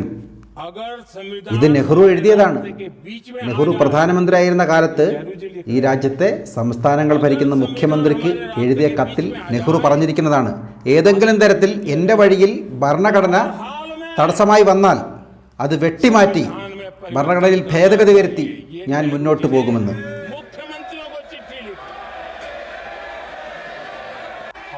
നോക്കൂ ആദരണീയ അധ്യക്ഷ് ജി, 1951 പ്രധാനമന്ത്രിയായിരുന്ന നെഹ്റു ഈ പാതകം ചെയ്യുമ്പോൾ അന്നത്തെ പ്രസിഡന്റായിരുന്ന രാജേന്ദ്ര പ്രസാദ് ജി നെഹ്റുവിനോട് പറഞ്ഞിരുന്നു ഇത് തെറ്റാണെന്ന്. അന്നത്തെ സ്പീക്കർ നെഹ്റുവിനോട് പറഞ്ഞിരുന്നു താങ്കൾ ചെയ്യുന്നത് തെറ്റാണെന്ന്. അന്നത്തെ പ്രസിഡന്റും സ്പീക്കറും മാത്രമല്ല, ആചാര്യ കൃപലാനി ജി, ജയപ്രകാശ് നാരായൺ തുടങ്ങിയ കോൺഗ്രസ് നേതാക്കന്മാർ തന്നെ നെഹ്റുവിനോട് പറഞ്ഞിരുന്നു ഇത്തരം ഭേദഗതി വരുത്തുന്നത് തെറ്റാണ്, അങ്ങനെ ചെയ്യരുതെന്ന്. ഭരണഘടനാ സൃഷ്ടാക്കൾ പോലും നെഹ്റുവിനോട് പറഞ്ഞു ഇത് തെറ്റാണെന്ന്. എന്നാൽ ഇത്തരം മഹാന്മാരുടെ വാക്കുകൾ പോലും ചെവിക്കൊള്ളാൻ, സ്വന്തം പാർട്ടിയിൽപ്പെട്ട മുതിർന്ന നേതാക്കന്മാരുടെ വാക്കുകൾ പോലും ചെവിക്കൊള്ളാൻ നെഹ്റു തയ്യാറായില്ലെന്ന് മാത്രമല്ല, അവരെ എല്ലാം അപമാനിച്ചുകൊണ്ട് സ്വാർത്ഥ ലാഭത്തിന് വേണ്ടി സ്വന്തം ഇഷ്ടപ്രകാരം ഭരണഘടനയിൽ ഭേദഗതി വരുത്തി ഭരണഘടനയെയും ഭരണഘടനാ സൃഷ്ടാക്കളെയും ഈ രാജ്യത്തെയും അപമാനിക്കുകയാണ് ചെയ്തത്. അതും ജനങ്ങളുടെ അംഗീകാരമില്ലാത്ത ഒരു സർക്കാർ, ഒരു ഭരണാധികാരി. പണ്ഡിറ്റ് നെഹ്റുവിനെ പോലുള്ള ആളുകൾ അവരുടെ സ്വന്തം ഭരണഘടനയാണ് നടപ്പിലാക്കിയിരുന്നത്. അവരുടെ സ്വാർത്ഥതയ്ക്ക് വേണ്ടി, അവരുടെ ഇഷ്ടത്തിന് വേണ്ടി എന്ത് രീതിയിലും ഭേദഗതികൾ വരുത്താൻ അവർ തയ്യാറായിരുന്നു. കാരണം അവരുടെ ഇഷ്ടങ്ങൾക്കനുസരിച്ചാണ് അവർ ഈ രാജ്യം ഭരിച്ചിരുന്നത്. അവരുടെ രക്തത്തിൽ അത്തരം ചിന്താഗതിയാണ് ഉണ്ടായിരുന്നത്. അതുകൊണ്ട് തന്നെ നിരവധി തവണ അവർ ഭരണഘടനയിൽ ഭേദഗതി വരുത്തി. നമ്മുടെ രാജ്യത്തിൻ്റെ ഭരണഘടനയുടെ ആത്മാവിനെ തന്നെ ഇല്ലാതാക്കുന്ന തരത്തിലുള്ള ഭേദഗതികൾ കോൺഗ്രസിൻ്റെ കാലത്ത് പല സമയത്തും ചെയ്തു. ആദരണീയ സഭാപതിജി, കോൺഗ്രസ് ഭരിച്ച 60 വർഷത്തിൽ 55 തവണയാണ് ഭരണഘടനയിൽ ഭേദഗതി വരുത്തിയത്. ഭരണഘടനയിൽ ഭേദഗതി വരുത്തിക്കോട്ടെ, പക്ഷേ അവർ ചെയ്ത എല്ലാ ഭേദഗതികളും രാജ്യത്തെ കൂടുതൽ ദുർബലപ്പെടുത്തുന്നതിനും ശിഥിലമാക്കുന്നതിനും അധികാരം അവരിലേക്ക് കേന്ദ്രീകരിക്കുന്നതിനും വേണ്ടി മാത്രമായിരുന്നു എന്നുള്ളതാണ് പ്രധാനം. ആദരണീയ സഭാപതിജി, രാജ്യത്തിൻ്റെ ആദ്യത്തെ പ്രധാനമന്ത്രി ചെയ്ത ഈ പാതകത്തിൻ്റെ വിത്തുണ്ടല്ലോ, അത് അവരുടെ അടുത്ത തലമുറയും തുടർന്നുകൊണ്ടേയിരുന്നു. നെഹ്റു ചെയ്തതിനേക്കാൾ കൂടുതൽ അപമാനം ഭരണഘടനയോട് ചെയ്തത് ഇന്ദിരാഗാന്ധി എന്ന പ്രധാനമന്ത്രിയാണ്. 1971 രാജ്യത്തിൻ്റെ പരമോന്നത കോടതിയായ സുപ്രീം കോടതിയിൽ നിന്ന് ഒരു വിധി വന്നിരുന്നു. രാജ്യത്തിൻ്റെ പരമോന്നത കോടതിയായ സുപ്രീം കോടതിയുടെ വിധി അട്ടിമറിക്കുന്നതിന് വേണ്ടി ഭരണഘടനയിൽ ഭേദഗതി വരുത്തുകയാണ് അന്നത്തെ പ്രധാനമന്ത്രി ഇന്ദിരാഗാന്ധി ചെയ്തത്.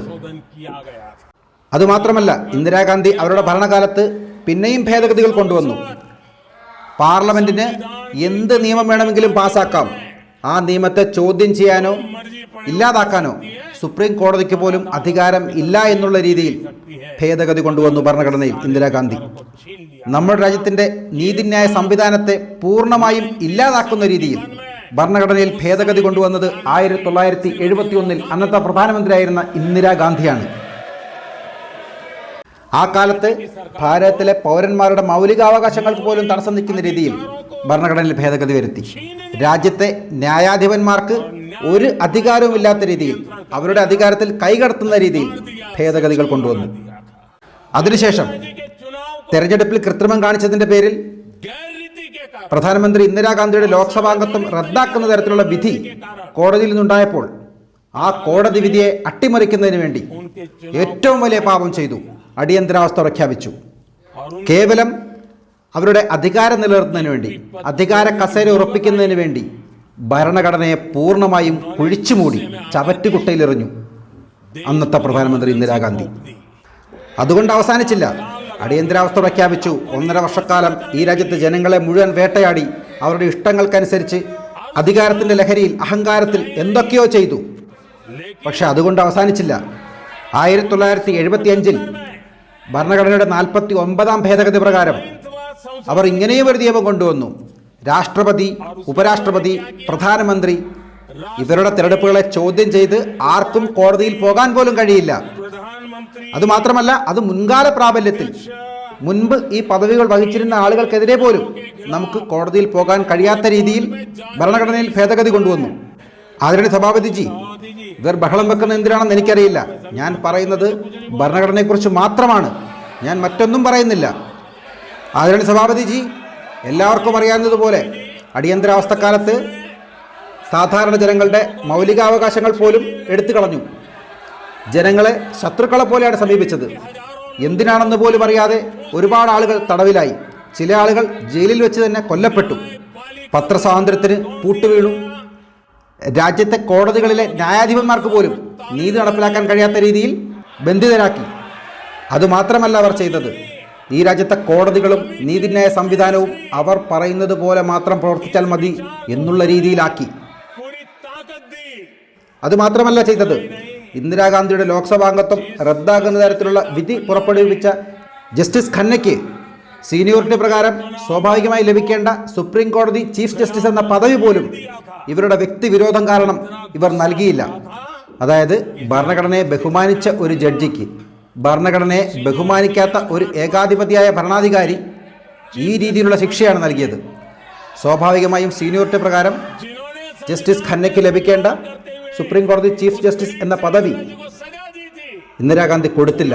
അവരെ മാറ്റി നിർത്തി അദ്ദേഹത്തെക്കാൾ ജൂനിയറായ മറ്റൊരാളെ അവരുടെ സ്വന്തം താല്പര്യപ്രകാരം സുപ്രീം കോടതി ചീഫ് ജസ്റ്റിസായി അവർക്ക് വേണ്ട വിധികൾ പുറപ്പെടുവിക്കുന്നതിന് വേണ്ടി നിയമിക്കുകയാണ് ചെയ്തത്.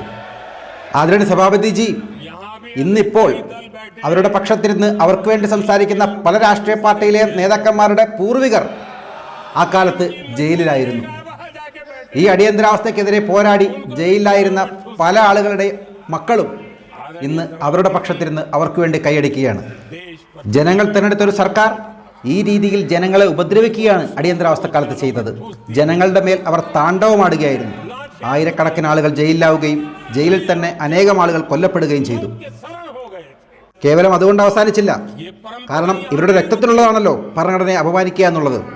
നെഹ്റു തുടങ്ങി വെച്ച ഈ പാരമ്പര്യം സ്വാർത്ഥ താല്പര്യങ്ങൾക്ക് വേണ്ടി, വ്യക്തിപരമായ നേട്ടങ്ങൾക്ക് വേണ്ടി, കസേര സംരക്ഷിക്കുന്നതിന് വേണ്ടി ഭരണഘടനയെ അപമാനിച്ച് രാജ്യത്തെ സ്വന്തം കുടുംബസ്വത്തായി കരുതുന്ന ഈ പാരമ്പര്യം നെഹ്റു തുടങ്ങിയത് ഇന്ദിരാഗാന്ധി കൂടുതൽ ശക്തമായി കൊണ്ടുപോയി.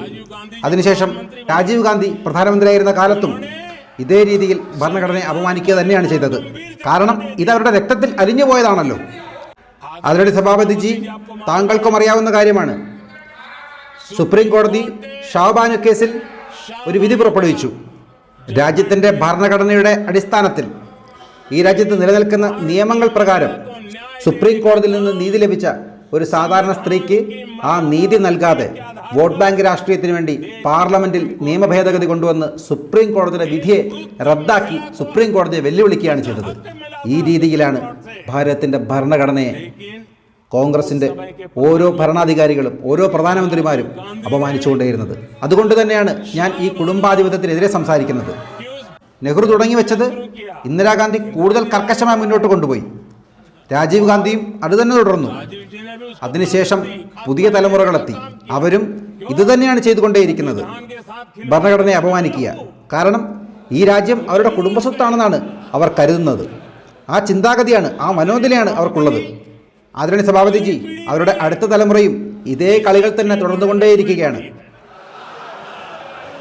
ആദരണീയ സഭാപതിജി, ഒരു പുസ്തകത്തിലെ ഒരു ഭാഗം ഞാനിവിടെ പറയാൻ ആഗ്രഹിക്കുന്നു.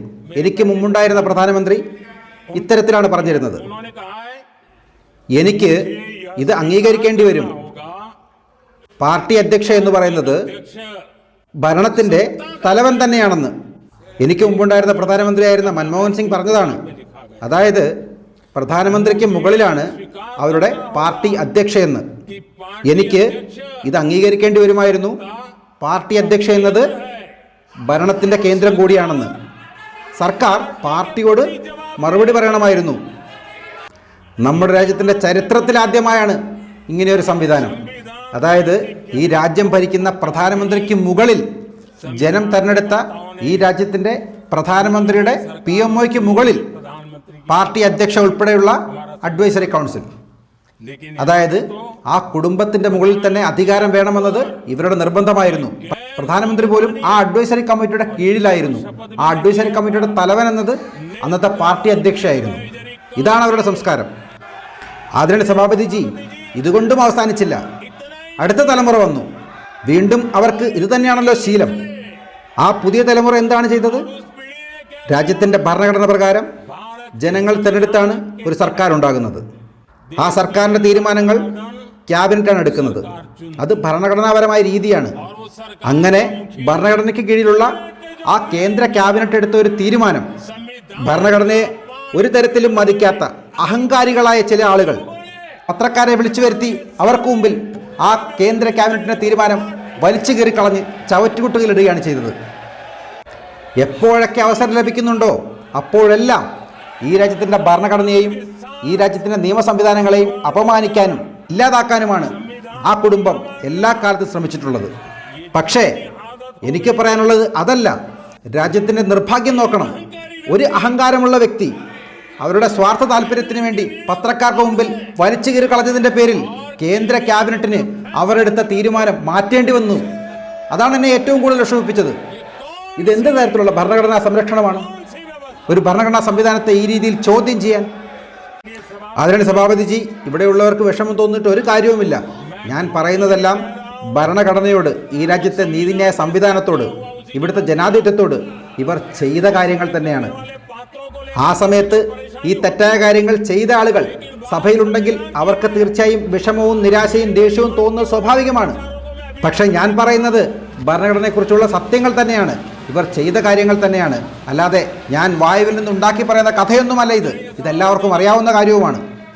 അതിനാണ് സഭാപതിജി, ഞാൻ പറഞ്ഞു വന്നത് കോൺഗ്രസ് എല്ലാ കാലത്തും ഭരണഘടനയ്ക്ക് എതിരായുള്ള നിലപാടുകൾ തന്നെയാണ് സ്വീകരിച്ചിട്ടുള്ളത്. അതേ ആളുകൾ ഇന്ന് ഭരണഘടന പോക്കറ്റിട്ടുകൊണ്ട് ഞങ്ങൾ ഭരണഘടനാ സംരക്ഷകരാണെന്ന് നിലവിളിക്കുന്നത് അപഹാസ്യമാണ്. ആദരണീയ സഭാപതിജി, ഇനിയും പറയാനുണ്ട് കോൺഗ്രസ് ഭരണഘടനയോട് ചെയ്ത പാതകങ്ങൾ. ആർട്ടിക്കിൾ 370 കുറിച്ച് ഏതാണ്ട് എല്ലാവർക്കും അറിയാം. പക്ഷേ എല്ലാ ജനങ്ങൾക്കും അറിയാത്തൊരു കാര്യമുണ്ട്. Article 35A. ഭാരതത്തിൻ്റെ ഭരണഘടനയുടെ ആദ്യ പുത്രൻ എന്ന് പറയുന്നത് ഈ പാർലമെന്റാണ്. ആ പാർലമെന്റിനെ പോലും അറിയിക്കാതെ ആർട്ടിക്കിൾ 35A കാശ്മീരിൽ നെഹ്റു കൊണ്ടുവന്നത് പാർലമെന്റിൽ പോലും ചർച്ച ചെയ്യാതെയാണ്. ആർട്ടിക്കിൾ 35A ഇല്ലായിരുന്നെങ്കിൽ കാശ്മീരിൽ ഈ രീതിയിലുള്ള അവസ്ഥ ഉണ്ടാകുമായിരുന്നില്ല. രാജ്യത്തിൻ്റെ ആദ്യത്തെ പ്രധാനമന്ത്രിയായ പണ്ഡിറ്റ് നെഹ്റുവിൻ്റെ വ്യക്തിപരമായ താല്പര്യത്തിൻ്റെ പേരിൽ പാർലമെന്റിൽ പോലും ചർച്ച ചെയ്യാതെ രാഷ്ട്രപതിയുടെ നിർദ്ദേശപ്രകാരം ഓർഡിനൻസായാണ് ജമ്മു കാശ്മീരിൽ 35A നടപ്പിലാക്കിയത്. ഇത് നമ്മുടെ രാജ്യത്തെ ഭൂരിഭാഗം ജനങ്ങൾക്കും അറിയാത്തൊരു കാര്യമാണ്. അത്തരമൊരു തീരുമാനമെടുക്കേണ്ടത് പാർലമെന്റാണ്. പാർലമെന്റിൽ അത് പാസ്സാക്കാനുള്ള അംഗസംഖ്യയും അവർക്കുണ്ടായിരുന്നു. പക്ഷെ എന്നിട്ടും പാർലമെന്റിൽ ചർച്ച ചെയ്യാതെ ഓർഡിനൻസിലൂടെയാണ് ആർട്ടിക്കിൾ 35A കാശ്മീരിൽ അദ്ദേഹം നടപ്പിലാക്കിയത്. എന്തുകൊണ്ടാണെന്ന് വെച്ചാൽ അവരുടെ മനസ്സിൽ പാപമുണ്ടായിരുന്നു. തെറ്റായ കാര്യമാണ് ചെയ്യുന്നതെന്ന് അവർക്ക് ഉത്തമമായ ബോധ്യമുണ്ടായിരുന്നു. രാജ്യത്തെ ജനങ്ങൾ അറിയാതിരിക്കാനാണ് ഈ രീതിയിലുള്ള കള്ളക്കളികൾ അദ്ദേഹം ചെയ്തത്. അതിനാണ് സഭാപതിജി ബാബാ സാഹേബ് അംബേദ്കർജി, അദ്ദേഹത്തോട് പോലും നെഹ്റുവിൻ്റെ കാലം മുതൽ കോൺഗ്രസ്സിന് എത്രത്തോളം ദേഷ്യമുണ്ടായിരുന്നു എന്നതിന് ചില ഉദാഹരണങ്ങളോട് ഞാൻ പറയാം. അടൽ ബിഹാരി വാജ്പേയി പ്രധാനമന്ത്രിയായിരുന്ന കാലത്ത് ബാബാ സാഹേബ് അംബേദ്കറിൻ്റെ ബഹുമാനാർത്ഥം, അദ്ദേഹത്തിൻ്റെ സ്മരണാർത്ഥം അദ്ദേഹത്തിൻ്റെ കർമ്മഭൂമിയായ ഹാലിപ്പൂർ റോഡിൽ അദ്ദേഹത്തിന് വേണ്ടി ഒരു സ്മൃതി മണ്ഡപം ഉണ്ടാക്കണം എന്നുള്ള തീരുമാനമെടുത്തിരുന്നു. എന്നാൽ അടൽജി അധികാരമൊഴിഞ്ഞതിന് ശേഷം അധികാരത്തിലെത്തിയ കോൺഗ്രസ് സർക്കാർ 10 വർഷം ആ സ്മൃതി മണ്ഡപം പൂർത്തിയാക്കുന്നതിന് വേണ്ടി ഒന്നും ചെയ്തില്ല. ഞങ്ങളുടെ മനസ്സിൽ ബാബാ സാഹേബ് അംബേദ്കറിനോട് പ്രത്യേകമായ ആദരവും ബഹുമാനവും ഉണ്ടായിരുന്നതുകൊണ്ട് വാജ്പേയി സർക്കാരിൻ്റെ ആ തീരുമാനം ഞാൻ അധികാരത്തിൽ വന്നതിന് ശേഷം പൂർത്തിയാക്കി. അദ്ദേഹം ആഗ്രഹിച്ച അതേ സ്ഥലത്ത്, അതേ റോഡിൽ അംബേദ്കർ സ്മൃതി മണ്ഡപം ഞങ്ങൾ നിർമ്മിച്ചു. അതിനാണ് സഭാപതിജി. അതുമാത്രമല്ല, 1992 ശ്രീ ചന്ദ്രശേഖർജി പ്രധാനമന്ത്രിയായിരുന്ന കാലത്ത് നമ്മുടെ ഈ ജൻപത്തിനടുത്ത് അംബേദ്കർ ഇന്റർനാഷണൽ സെന്റർ സ്ഥാപിക്കാനുള്ള തീരുമാനമെടുത്തിരുന്നു. 1992 20 വർഷവും അത് കടലാസിൽ തന്നെ ഇരുന്നു. ഇവർ ഭരിച്ചിരുന്ന കാലത്ത് അതിനുവേണ്ടി ശ്രമിച്ചതേയില്ല. 2015 ഞാൻ അധികാരത്തിൽ വന്നതിന് ശേഷമാണ് അതും പൂർത്തിയാക്കാൻ കഴിഞ്ഞത്. എന്തിനേറെ പറയുന്നു, നമ്മുടെ രാജ്യത്തിൻ്റെ ഭരണഘടനാ സൃഷ്ടാവായ ബാബാ സാഹേബ് അംബേദ്കറിന് ഒരു ഭാരതരത്നം നൽകുന്നതിന് പോലും കോൺഗ്രസിൻ്റെ സർക്കാരുകളുടെ കാലം കഴിയേണ്ടി വന്നു. കോൺഗ്രസ് സർക്കാരിൻ്റെ കാലം കഴിഞ്ഞതിന് ശേഷമാണ് അദ്ദേഹത്തിന് ഭാരതരത്ന പോലും നൽകിയത്. അതിനാണ് സഭാപതിജി. ഇത് മാത്രമല്ല, ബാബാ സാഹേബ് അംബേദ്കറിൻ്റെ 125ാം ജന്മവാർഷികം നമ്മൾ 125ലധികം രാജ്യങ്ങളിലാണ് ആഘോഷിച്ചത്. അത്ര വിശാലമായാണ് നമ്മളതിനെ കണ്ടത്. എന്നാൽ അദ്ദേഹത്തിൻ്റെ ശതാബ്ദിക്ക് ഇവിടെ ഒരാഘോഷവും ഇവർ സംഘടിപ്പിച്ചില്ല. അന്ന് ശതാബ്ദി കാലത്ത് ഒരേ ഒരു സർക്കാർ മാത്രമാണ് അദ്ദേഹത്തിൻ്റെ സ്മരണാർത്ഥം പ്രോഗ്രാമുകൾ സംഘടിപ്പിച്ചത്. മധ്യപ്രദേശിൻ്റെ മുഖ്യമന്ത്രിയായിരുന്ന സുന്ദർലാൽജി പട്വയാണ് അദ്ദേഹത്തിൻ്റെ സ്മരണാർത്ഥം അദ്ദേഹത്തിൻ്റെ ശതാബ്ദി ആഘോഷിച്ചതും അദ്ദേഹത്തിൻ്റെ ജന്മസ്ഥലത്ത് അദ്ദേഹത്തിന് വേണ്ടി ഒരു സ്മാരകം നിർമ്മിച്ചതും. BJP സർക്കാർ മാത്രമാണ് അദ്ദേഹത്തിന് ബഹുമാനം നൽകിയത്. അദ്ദേഹത്തിൻ്റെ ശതാബ്ദി പോലും ഈ രാജ്യം ഭരിക്കുന്ന കോൺഗ്രസ് സർക്കാരുകൾ ആഘോഷിച്ചില്ല. അദ്ദേഹത്തിന് ഒരു സ്മരണാഞ്ജലിയോ ശ്രദ്ധാഞ്ജലിയോ പോലും അവർ നൽകിയില്ല. ആദരണീയ സഭാപതിജി ശ്രീ ബാബാ സാഹേബ് അംബേദ്കർ വളരെ ദീർഘദൃഷ്ടിയുള്ള വ്യക്തിയായിരുന്നു. രാജ്യത്തിൻ്റെ പുരോഗതിക്ക് എല്ലാ വിഭാഗത്തിൻ്റെയും പങ്ക് ഉണ്ടാകണമെന്നതുകൊണ്ട് തന്നെയാണ് അദ്ദേഹം ഈ രാജ്യത്ത് ഏറ്റവും പിന്നോക്ക വിഭാഗത്തിൽപ്പെട്ട ആളുകൾക്ക് വേണ്ടി സംസാരിക്കുകയും പ്രവർത്തിക്കുകയും ചെയ്തത്. അതുകൊണ്ട് തന്നെയാണ് അവരെ ശാക്തീകരിക്കുന്നതിന് വേണ്ടി സംവരണം കൊണ്ടുവന്നത്. എന്നാൽ വോട്ട് ബാങ്ക് രാഷ്ട്രീയത്തിന് വേണ്ടി ഇന്നത്തെ ചില ആളുകൾ മതത്തിൻ്റെ അടിസ്ഥാനത്തിൽ സംവരണം കൊണ്ടുവരണം എന്നാണ് ആഗ്രഹിക്കുന്നത്. അതിനുവേണ്ടിയാണ് പരിശ്രമിക്കുന്നത്. എങ്ങനെ ജനങ്ങളെ തമ്മിൽ ഭിന്നിപ്പിക്കാം, അതിനുവേണ്ടിയാണ് ഇന്നത്തെ കോൺഗ്രസ് നേതാക്കൾ ശ്രമിച്ചുകൊണ്ടേയിരിക്കുന്നത്. ഈ രീതിയിൽ മതത്തിന്റെ പേരിൽ സംവരണം കൊണ്ടുവന്നാൽ ഏറ്റവും കൂടുതൽ ദോഷമുണ്ടാകുന്നത് ഈ രാജ്യത്തെ പിന്നോക്ക ജാതിയിൽപ്പെട്ട SC/ST വിഭാഗത്തിന് തന്നെയാണ്. ആദരണീയ അധ്യക്ഷ് ജി, സംവരണത്തെക്കുറിച്ച് പറയാനാണെങ്കിൽ ഒരുപാട് പറയാനുണ്ട്. ഞാൻ മുമ്പ് തന്നെ ഈ സഭയിൽ പറഞ്ഞിട്ടുമുണ്ട്. നെഹ്റുവിൻ്റെ കാലം മുതൽ രാജീവ് ഗാന്ധിയുടെ കാലം വരെ എല്ലാ കാലത്തും അവർ OBC SC/ST വിഭാഗത്തിന് സംവരണം നൽകുന്നതിന് എതിരായിരുന്നു. അതിന് വ്യക്തമായ രേഖകൾ ഈ സഭയിൽ തന്നെയുണ്ട്. ഞാൻ മുമ്പ് അതിനെക്കുറിച്ച് വിശദമായി പറഞ്ഞിട്ടുമുണ്ട്. ഈ രാജ്യത്തെ പിന്നോക്ക വിഭാഗത്തിൽപ്പെട്ട ആളുകൾക്ക് സംവരണം നൽകുന്നതിനെതിരായി നെഹ്റുവും രാജീവ് ഗാന്ധിയും ഇന്ദിരാഗാന്ധിയും ചെയ്ത പല കാര്യങ്ങളും ചരിത്രമാണ്, രേഖകളുള്ളതാണ്. മുഖ്യമന്ത്രിമാർക്ക് നെഹ്റു സ്വന്തം കൈപ്പടയിൽ എഴുതിയ കത്തുകൾ വരെ ഈ ലോക്സഭയുടെ റെക്കോർഡ്സിൽ തന്നെയുണ്ട്. മാത്രമല്ല, ഈ സഭയിൽ പോലും സംവരണത്തിനെതിരായി അവർ സംസാരിച്ചതിൻ്റെ റെക്കോർഡും ഈ സഭയുടെ ലൈബ്രറിയിൽ തന്നെയുണ്ട്. ബാബാ സാഹേബ് അംബേദ്കറിന് പോലും ഈ സംവരണത്തിൻ്റെ പേരിൽ നെഹ്റുവിനോട് തർക്കിച്ച് നെഹ്റുവിനെ എതിർത്ത് മത്സരിക്കേണ്ടി വന്നത് ചരിത്രമാണ്. വർഷങ്ങളോളം മണ്ഡൽ കമ്മിറ്റി റിപ്പോർട്ട് നടപ്പിലാക്കാതെ പൂഴ്ത്തിവെച്ചതും ഇതേ കോൺഗ്രസ് സർക്കാരുകൾ തന്നെയാണ്. എപ്പോഴാണോ ഈ രാജ്യത്ത് കോൺഗ്രസിനെ ജനം നിരാകരിച്ചത്, കോൺഗ്രസിന് ഭരണം നഷ്ടമായത്, അതിനുശേഷമാണ് ഈ രാജ്യത്തെ OBC വിഭാഗത്തിന് സംവരണം ലഭിച്ചത്. അതുവരെ OBC വിഭാഗത്തിന് സംവരണം ലഭിച്ചിരുന്നില്ല. അതേ ആളുകളാണ് ഇന്ന് ജാതി സെൻസസിന് വേണ്ടി അവിടെ നിന്ന് സംസാരിക്കുന്നത്. ഈ രാജ്യത്തിൻ്റെ അധികാരം കോൺഗ്രസിന് ലഭിച്ചിരുന്ന കാലത്ത് തന്നെ മണ്ഡൽ കമ്മിറ്റി റിപ്പോർട്ട് പ്രകാരം OBC സംവരണം ഏർപ്പെടുത്തിയിരുന്നെങ്കിൽ ഇന്ന് രാജ്യത്തിൻ്റെ പല പരമോന്നത പദവിയിലും OBC വിഭാഗത്തിൽപ്പെട്ട ആളുകൾ എത്തുമായിരുന്നു.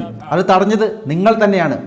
അതിനാണ് സഭാപതിജി, നമ്മുടെ രാജ്യത്തിൻ്റെ ഭരണഘടന ഉണ്ടാക്കുന്ന കാലത്ത് തന്നെ അതിൽ ഭാഗഭാക്കായിരുന്ന എല്ലാ ആളുകളും മണിക്കൂറുകളോളം ചർച്ച ചെയ്തിരുന്നതാണ് മതത്തിൻ്റെ പേരിൽ സംവരണം വേണോ വേണ്ടയോ എന്ന്. ദീർഘമായ ചർച്ചകൾക്കൊടുവിലാണ് ജനങ്ങൾക്കിടയിൽ ഭിന്നിപ്പുണ്ടാക്കുന്ന തരത്തിൽ മതത്തിൻ്റെ പേരിൽ സംവരണം ആവശ്യമില്ല എന്ന് ഭരണഘടന ഉണ്ടാക്കിയ കമ്മിറ്റി തന്നെ തീരുമാനിച്ചത്. അല്ലാതെ അവർ മറന്നുപോയതൊന്നുമല്ല, വിട്ടുപോയതല്ല. മണിക്കൂറുകളോളം, ദിവസങ്ങളോളം ചർച്ച ചെയ്തതിന് ശേഷമാണ് അവർ മതത്തിൻ്റെ പേരിൽ ഈ രാജ്യത്ത് സംവരണം ഏർപ്പെടുത്തരുത് എന്നുള്ള തീരുമാനമെടുത്തത്. ആ തീരുമാനത്തെ പോലും വെല്ലുവിളിക്കുന്ന തരത്തിലാണ് ഇന്ന് കോൺഗ്രസ് മതത്തിൻ്റെ പേരിൽ സംവരണം വേണമെന്ന് ആഗ്രഹിക്കുന്നത്. മതത്തിൻ്റെ പേരിൽ സംവരണം വേണമെന്ന് അവർ ആഗ്രഹിക്കുന്നത് അവരുടെ വോട്ട് ബാങ്ക് സംരക്ഷിക്കുന്നതിന് വേണ്ടിയും ഈ രാജ്യത്തിൻ്റെ ഐക്യം ഇല്ലാതാക്കുന്നതിനും വേണ്ടിയാണ്. ഈ രീതിയിലുള്ള ചർച്ചകൾ തന്നെ ജനങ്ങൾക്കിടയിൽ അവർ വെക്കുന്നത് ഭരണഘടനാ സൃഷ്ടാക്കളോടുള്ള അപമാനം തന്നെയാണ്. വോട്ട് ബാങ്ക് രാഷ്ട്രീയത്തിന് വേണ്ടി, ജനങ്ങളെ തമ്മിൽ തല്ലിക്കാൻ വേണ്ടി ഇവർ നടത്തുന്ന ഈ കളികളുണ്ടല്ലോ, ഇത് ഭരണഘടനയോടുള്ള അപമാനമാണ്. മതത്തിൻ്റെ പേരിൽ സംവരണം വേണമെന്ന് പ്രഖ്യാപിക്കുക മാത്രമല്ല, അവർ ഭരിക്കുന്ന ചില സംസ്ഥാനങ്ങളിൽ അത് നടപ്പിലാക്കുകയും ചെയ്തു. അവസാനം സുപ്രീം കോടതി അവരെ വിമർശിച്ചതിൻ്റെ പേരിലാണ് അത് പിൻവലിക്കേണ്ടി വന്നത്. സുപ്രീം കോടതിയിൽ നിന്ന് കണക്കിന് കിട്ടിയതുകൊണ്ട് മറ്റു ചില വഴികളിലൂടെ അത് നടപ്പിലാക്കാൻ അവർ ശ്രമിച്ചുകൊണ്ടേയിരിക്കുകയാണ്. അവരുടെ ലക്ഷ്യം വ്യക്തമാണ്. അവർക്ക് മതത്തിൻ്റെ പേരിൽ സംവരണം ഏർപ്പെടുത്തണം. അതാണ് അവരുടെ ആഗ്രഹം. അങ്ങനെ ജനങ്ങളെ തമ്മിൽ തല്ലിക്കണം, ഈ രാജ്യത്തിൻ്റെ ഐക്യം ഇല്ലാതാക്കണം. അതാണ് ഇന്നത്തെ കോൺഗ്രസിൻ്റെ ആവശ്യം. ആദരണീയ സഭാപതിജി, മറ്റൊന്നാണ് uniform civil code. Uniform civil കോഡും നടപ്പിലാക്കണം എന്നുള്ളത് മണിക്കൂറുകളോളം ചർച്ച ചെയ്തിട്ടുള്ള തീരുമാനം തന്നെയാണ് ഭരണഘടനാ സൃഷ്ടാക്കളുടേത്. ഭരണഘടനാ സൃഷ്ടാക്കൾ തന്നെ, ആ കമ്മിറ്റി വളരെ വ്യക്തമായി ഇതിനെക്കുറിച്ച് ചർച്ച ചെയ്ത് തീരുമാനമെടുത്തതാണ്. പിന്നീട് തിരഞ്ഞെടുക്കപ്പെടുന്ന സർക്കാരുകൾ ആലോചിച്ച് വളരെ പെട്ടെന്ന് തന്നെ യൂണിഫോം സിവിൽ കോഡ് നടപ്പിലാക്കണം എന്നാണ് ആ കമ്മിറ്റി നിർദ്ദേശിച്ചത്. അതുമാത്രമല്ല, ഭരണഘടനയെക്കുറിച്ച് ഒന്നും അറിയാത്ത ഈ ആളുകൾ, ഇവരൊന്നും അതിനെക്കുറിച്ച് വായിച്ചിട്ട് പോലുമില്ല. വളരെ വ്യക്തമായി തന്നെ അംബേദ്കർജി ഇങ്ങനെ പറഞ്ഞിട്ടുണ്ട്. ഞാനിതിവിടെ പറയാൻ ആഗ്രഹിക്കുന്നു. ഒരു കാര്യം ഞാൻ പ്രത്യേകം പറയാം, ഇത് അംബേദ്കർജി പറഞ്ഞ വാചകമാണ് ഞാൻ പറയുന്നത്. അത് കട്ട് ചെയ്ത് ഞാൻ പറഞ്ഞു എന്നുള്ള രീതിയിൽ പ്രചരിപ്പിക്കേണ്ട. ആ രീതിയിലുള്ള പല സൂത്രപ്പണികളും ഇവർ ചെയ്യാറുണ്ട്. അതുകൊണ്ടാണ് ഞാൻ പ്രത്യേകം പറഞ്ഞത്. ഞാൻ അംബേദ്കർജിയെ കോട്ട് ചെയ്യുകയാണ്. അദ്ദേഹം പറഞ്ഞത് ഇങ്ങനെയാണ്: മതത്തിൻ്റെ പേരിൽ ഈ രാജ്യത്തുണ്ടാക്കിയിട്ടുള്ള ചില വ്യക്തി നിയമങ്ങൾ ഇല്ലാതാക്കേണ്ടത് തന്നെയാണ്. അന്ന് ആ കമ്മിറ്റിയിലുണ്ടായിരുന്ന KM മുൻഷി ഇങ്ങനെയും പറഞ്ഞിട്ടുണ്ട്: നമ്മുടെ രാജ്യത്തിൻ്റെ ഐക്യത്തിനും അഖണ്ഡതയ്ക്കും വേണ്ടി യൂണിഫോം സിവിൽ കോഡ് നടപ്പിലാക്കേണ്ടത് അത്യന്താപേക്ഷിതമാണ്. അതുമാത്രമല്ല, പല കാലഘട്ടങ്ങളിൽ പലതവണ രാജ്യത്തിൻ്റെ പരമോന്നത കോടതിയായ സുപ്രീം കോടതിയിൽ നിന്ന് പോലും നിർദ്ദേശം വന്നിട്ടുണ്ട് യൂണിഫോം സിവിൽ കോഡ് ഭാരതത്തിൽ നടപ്പിലാക്കേണ്ടത് അത്യാവശ്യം തന്നെയാണെന്ന്. ഭരണഘടനാ സൃഷ്ടാക്കളുടെ ആ സ്വപ്നം, ഭാരതത്തിൻ്റെ പരമോന്നത കോടതിയുടെ ആ നിർദ്ദേശം പൂർണ്ണമായി പരിപാലിക്കുന്ന രീതിയിൽ യൂണിഫോം സെക്യുലർ സിവിൽ കോഡ് ഞങ്ങൾ എത്രയും വേഗം നടപ്പിലാക്കുക തന്നെ ചെയ്യും. കോൺഗ്രസ് അവിടെയും ഇതിനെതിരാണ്. ഈ ഭരണഘടനാ സൃഷ്ടാക്കളുടെ തീരുമാനത്തിനും സുപ്രീം കോടതിയുടെ നിർദ്ദേശത്തിനും എല്ലാം കോൺഗ്രസ് അവിടെയും എതിരാണ്. അവർ ഈ യൂണിഫോം സിവിൽ കോഡിന് എതിര് നിൽക്കുന്നത് അവരുടെ ചില മതപരമായ വോട്ട് ബാങ്കിന് വേണ്ടി മാത്രമാണ്. കോൺഗ്രസ് ഒരു കാലത്തും ഭരണഘടനയെ ബഹുമാനിക്കുന്നതേയില്ല. കാരണം ഭരണഘടന അവരെ സംബന്ധിച്ചിടത്തോളം ഒരു മഹത്തായ പുണ്യഗ്രന്ഥമല്ല. അവർക്ക് രാഷ്ട്രീയം കളിക്കാനുള്ള ഒരു ടൂള് മാത്രമാണ്. ജനങ്ങളിൽ ഭയം വിതയ്ക്കുന്നതിന് വേണ്ടി ഭരണഘടനയെ അവർ തെറ്റായ രീതിയിൽ ഒരു ഉപകരണമായി ഉപയോഗിച്ചുകൊണ്ടേയിരിക്കുകയാണ്. ആദരണീയ സഭാപതിജി, രാജ്യത്തിൻ്റെ ഭരണഘടന പോട്ടെ, സ്വന്തം പാർട്ടിയുടെ ഭരണഘടനയിൽ പോലും വിശ്വാസമില്ലാത്ത ആളുകളാണ് കോൺഗ്രസ്. അതിനെപ്പോലും ബഹുമാനിക്കാത്ത ആളുകളാണ് കോൺഗ്രസ്. കാരണം സ്വന്തം പാർട്ടി ഭരണഘടന പ്രകാരം രാജ്യത്തെ 12 കോൺഗ്രസ് കമ്മിറ്റികൾ രാജ്യത്തിൻ്റെ പ്രധാനമന്ത്രിയെ തെരഞ്ഞെടുത്തത് സർദാർ വല്ലഭായ് പട്ടേലിനെയാണ്. ആ പാർട്ടി ഭരണഘടന പോലും ലംഘിച്ചുകൊണ്ട് ഒരു പാർട്ടി കമ്മിറ്റിയുടെ പോലും, ഒരു പ്രാദേശിക കോൺഗ്രസ് കമ്മിറ്റിയുടെ പോലും പിന്തുണയില്ലാത്ത നെഹ്റുവാണ് രാജ്യത്തിൻ്റെ പ്രധാനമന്ത്രിയായി അവർ തെരഞ്ഞെടുത്തത്. അതാണ് അവരുടെ രീതി. സ്വന്തം പാർട്ടി ഭരണഘടനയെ പോലും വിശ്വസിക്കാത്ത, സ്വന്തം പാർട്ടി കമ്മിറ്റികളെ പോലും വിശ്വസിക്കാത്ത തരത്തിൽ കുടുംബാധിപത്യമാണ് കോൺഗ്രസിൽ നടക്കുന്നത്. 55 വർഷം ഒരു കുടുംബത്തിൽപ്പെട്ട ആളുകൾ മാത്രമാണ് ഈ രാജ്യത്തിൻ്റെ ഭരണതലത്തിലുണ്ടായിരുന്നത്. അതുകൊണ്ടാണ് ഞാൻ ഈ കുടുംബാധിപത്യത്തിനെതിരായി സംസാരിക്കുന്നത്.